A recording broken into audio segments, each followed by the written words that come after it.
You did get rest in peace and to one of the most iconic he's not my Mount Rushmore, but he's in my Congress of acting. You got to work with the late great Alan Rickman. This was his first role in a feature film. What was it like? And do you have any memories that you can or would like to share with us regarding your time with him? Well, if you're looking for a cute anecdote or something, I don't recall anything in particular, but Alan became a friend. We remained friends until he died about 3 years ago, and not that we saw all that much of each other because he was traveling, shooting here and there. But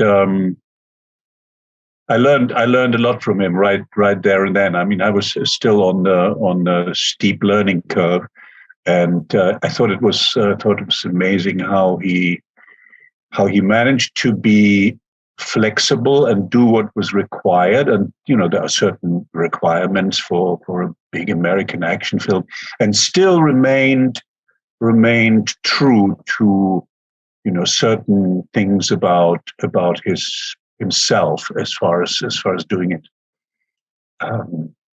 Some sort of sincerity, that was one of the things I most admired about him. He was fully behind what he did, and found ways of compromising that didn't that nobody perceived as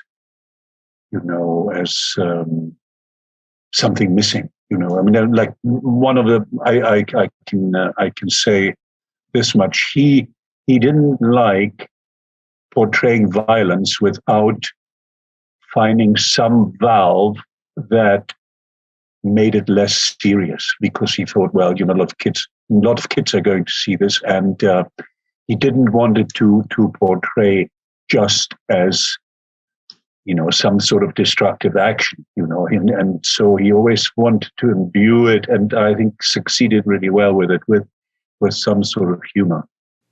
That speaks to what I actually read. I read that the director had to actually cut away from a lot of the shots of him using a gun because he would flinch every time he used it, and that more so because they were using real.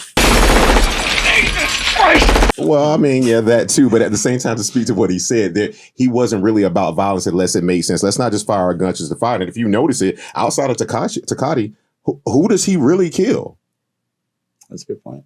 I mean, hey, that asshole Ellis. Yeah, well, we'll talk about that later. But yes, I wanted to ask with Alan Rickman. With of course, there's that. There's the classic story about where he's dropped from the building and how the stunt coordinator told the guy to do it on 3 instead of 1, so he would really catch him off guard and catch a natural reaction.